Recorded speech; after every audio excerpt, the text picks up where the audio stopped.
But since you're so conscious, Yes. would a spirit, like, what dimension is that for you? Because you're already having a lucid dream and are in spirit halfway. Yes, but that doesn't mean there isn't more to perceive, that there isn't more to experience, and that there isn't more to learn from even higher levels. Because there's always more. There's always more, and there's always higher levels of spirit guide. So, and do you actually have names for your spirit guides or anything like that? We don't have names for ourselves, so no. Right. So how do you relate to your spirit guides? Very well, thank you. Again, we relate vibrationally. We recognize each other and spirit guides and any beings vibrationally. Okay. Well, that's got a pretty good vibe to it.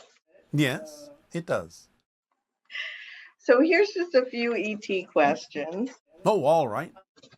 Okay, in a previous transmission, you mentioned that the blue men ETs often resurrect humans who have been killed in war and bring them to a safe planet. Yes. How did the human circumstance attract the blue men in the first place if they were dead and in spirit? Well, again, it depends upon each individual's theme and journey in what they have chosen in life and what they have chosen in what you typically call death, which again, to many beings, isn't much different. So the idea is that they have simply, either by their culture, been more open, or by their journey of choice or theme more open to having that as a probability as part of their journey, that they would be shifted in that way to another reality through the auspices of what you call death, which again, from higher beings' point of view, isn't really that much different than life. So, in many cases, it's simply part of what they chose to experience for a variety of reasons, and you have to take it on a kind of a case-by-case basis as to why they wound up transitioning that way. Are humans immortal on this unnamed planet, and how do they go about their lives without human romantic partners? No, they're not really immortal, though they may be much longer lived. And who says they don't have partners? Right. The idea being that you have to understand that the majority of the Blue Man Society is physical. It's only a few that have taken upon themselves the ability to become energy and transform themselves and change their shape, appearing somewhat human or simply as energy. The entire society isn't that way. Most of them are physical. Therefore, there are many beings in that society for humans to interact with. And of course, remember that when they are introduced to that society, they're not necessarily exactly the kind of human they used to be. They are shifted to some degree into something more compatible with that society. And this is kind of funny because the person asks, did the Blue Men influence the rock band, the Blue Man Group on Earth? Indirectly, but that's not the only influence. Remember that, as we have said, in ancient times, through the interactions with the Anunnaki themselves had slightly bluish tinted skin. So there's an indication of the ability to sense that there is some importance, shall we say, to presenting yourselves as a blue man, both because of the intuitive connection to those ETs, called the blue men, but also to the intuitive connection of the ancient Anunnaki that created Homo sapien. Now, the rock group may not necessarily be consciously aware of this, but just like so many creative ideas that exist on your planet, some of them are the result of people's intuition tapping into things that are going on other levels of reality that they may not be consciously aware of, but they are creatively willing to express, not necessarily knowing where those ideas came from or where they tapped into to get the idea. So yes and no. Because there was also this question of why is Krishna and other rishas in yogis depicted with blue skin? Same idea. Exactly the same idea. You're tapping into the fact that in ancient times, there were beings that actually had blue tinted skin, and you are then letting those ideas blend into an archetypal presentation or representation of what early humans related to in those beings as gods. Okay, and then finally, how can we tell the difference between a dream and an out-of-body experience as it relates to UFO and ET encounters? Well, again, remember that when you are actually out of body, you'll know the difference. When you are waking up and have what you call a dream, that is often simply the physical mind's best attempt to represent something that might have happened in another reality, on another level, in another dimension, out of body. How can you tell the difference? Well, the more you open up and ask for more conscious awareness of what is going on, it will usually be given, and you'll become more lucid in that experience in a way that will allow you to retain the lucidity when you wake up in physical reality, to know the difference between something that might simply have been a dream in the classical sense, or something that might actually be a memory of an experience you had on another level. So it's really about, again, clarifying the self and asking and knowing you can handle more conscious awareness of what is going on and allowing yourself to become more lucid in those experiences, at the same time becoming more lucid in the physical reality dream too. So that there isn't as much difference between the two states as you've been taught to believe there are. Okay, and so thank you so much. We just all love you so much. Well, our unconditional love to you all for the co-creation of these interactions, it is absolutely our passion and our pleasure to interact with each and every one of you and all of you together. So we congratulate you on your recent shift in energy and direction and acceleration, and there will be more to come now that you have opened the gates to more information that is relevant for the new vibrational state you are beginning to create. So now, to crystallize all of this, please enjoy your meditation. Whatever happens, whatever manifests, as being necessary for being there. And again, takes us back to the fourth point in the formula. Always stay in a positive state and give a positive definition, even if it's something that you objectively don't prefer, to whatever manifests, because you know it's got to be there for a reason that could serve you. And if you stay in the positive state, you will start defining things that way, just as that question has framed. Oh, well, even though this is not what I expected, even though this may even be something I don't objectively prefer, it's got to be here for a reason. So maybe the fact that this manifested now is preparing me for other things. But again, don't have any insistence on the idea that this must prepare you for the thing you thought you wanted to manifest. It will, however, if used this way, prepare you for whatever does need to manifest next, which might be more representative of what you originally thought, but it still might be different than you thought. So just stay in that state of acceptance and neutrality and positive ideas about why that manifested, so that in that neutral space you can allow whatever really does need to come in and fulfill what you actually need. So like the person here that struggles on a day-to-day basis to be consistent in following the formula, and sometimes they don't feel like doing things they have to do, that, day-to-day things that All right. Again, look at the wording. If you have to struggle to follow the formula, you're not following the formula. It's as simple as that, because there's no struggle in following the formula if you understand, here's the key, if you understand that that's actually a description of how reality works. It's actually a description of how you manifest things. Therefore, if you're struggling, you're actually giving yourself an indication that you have a belief system that is preventing you from actually following the formula. You have a belief that's actually preventing you from understanding what the formula is saying to you, of what it actually is. So if the struggle is there to follow it, that's the perfect opportunity to find out in your own self-investigation what you would have to believe is true about yourself in order to experience struggle in following the formula, in order to have a lack of understanding of what the formula is. So if the struggle is there, That's your first clue. There's a belief there that doesn't serve you. Take the time to stop and investigate what it is, because once you discover what it is and let it go, it's not going to be a struggle to follow the formula anymore, because you've let go of the reason why you're struggling. It kind of reminds me of the idea of if you have a baby, and taking care of that child may be very difficult sometimes, and you're tired, and all of the things that may come up that don't make it feel exciting. But if you take a step back and you just recognize how much you cherish having the child, then that will shift your energy in relation to the tasks that you have to perform that are part of having that child.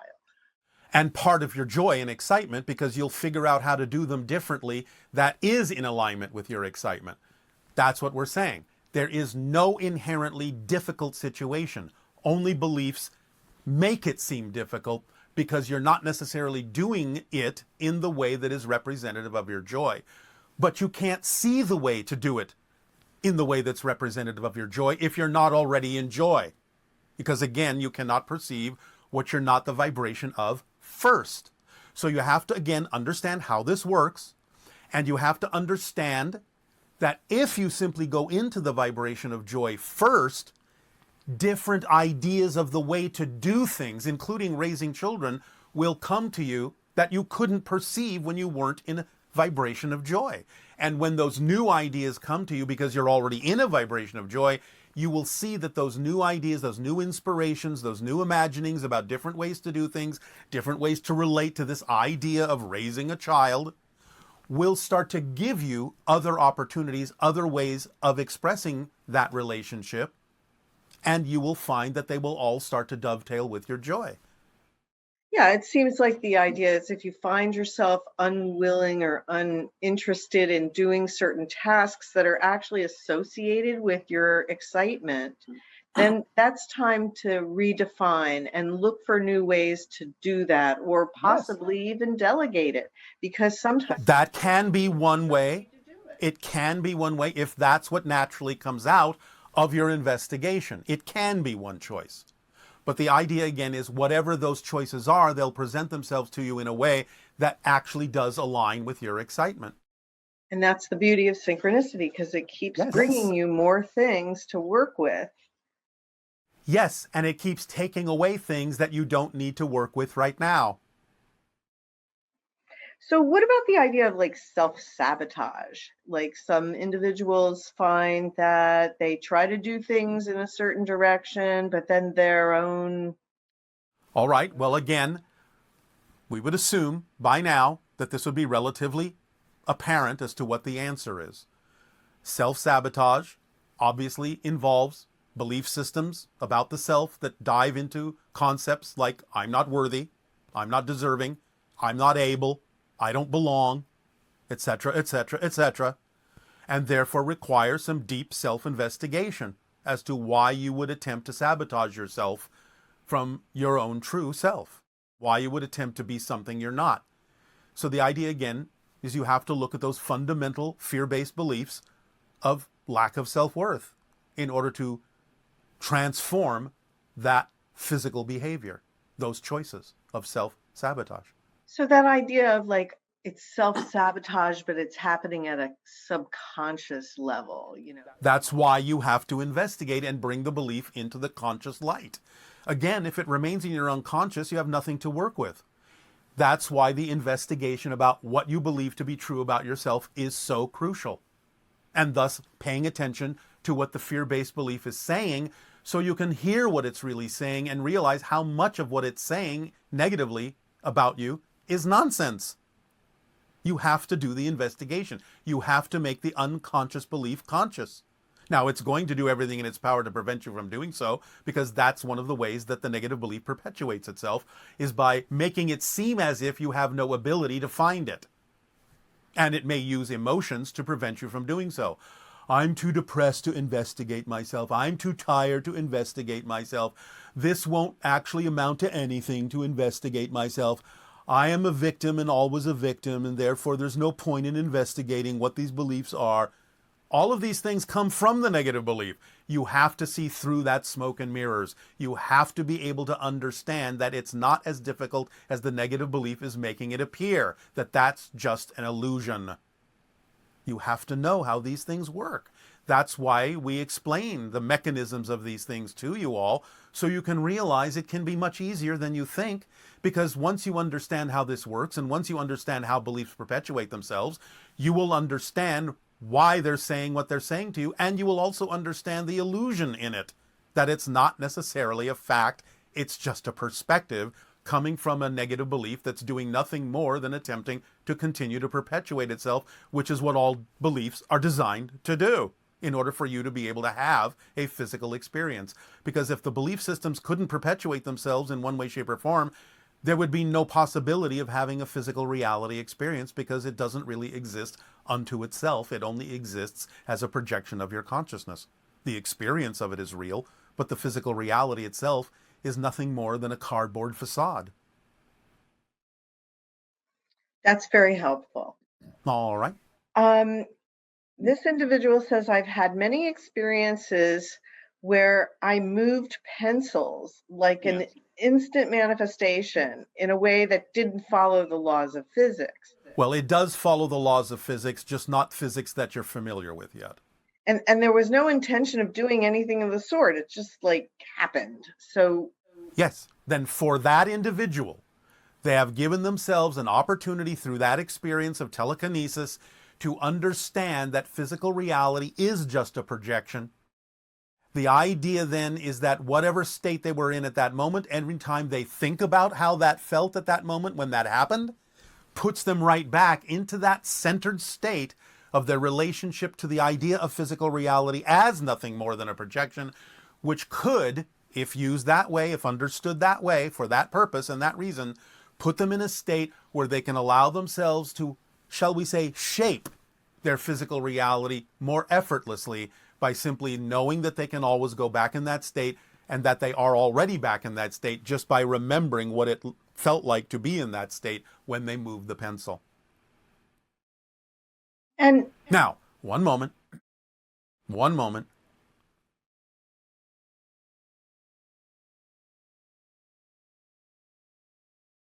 This is also an opportunity for them. That's just the way this individual chooses to do it, the way they choose to experience this synchronous idea of being in a certain state of being that can allow them to move forward in physical reality in a more effortless way, almost by, again, giving a perfect example of the surrendering of needing to be in control. So that as soon as you actually go into that surrendered state, feeling like you're not doing anything, that is actually the state of most control, when you don't necessarily feel like you're doing anything. That's the path of least resistance. That's what it feels like you're not doing anything, because you're not really expending an effort.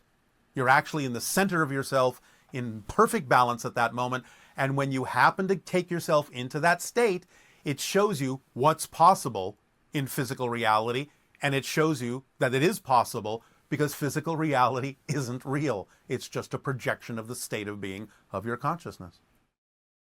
That's amazing unto itself. All right, if you say so. Because, well, I mean, most of us wake up into a reality here where we have no idea that that's the way it's working initially. Yes, but again, please allow me to just suggest a subtle correction. Okay. You don't wake up into that reality.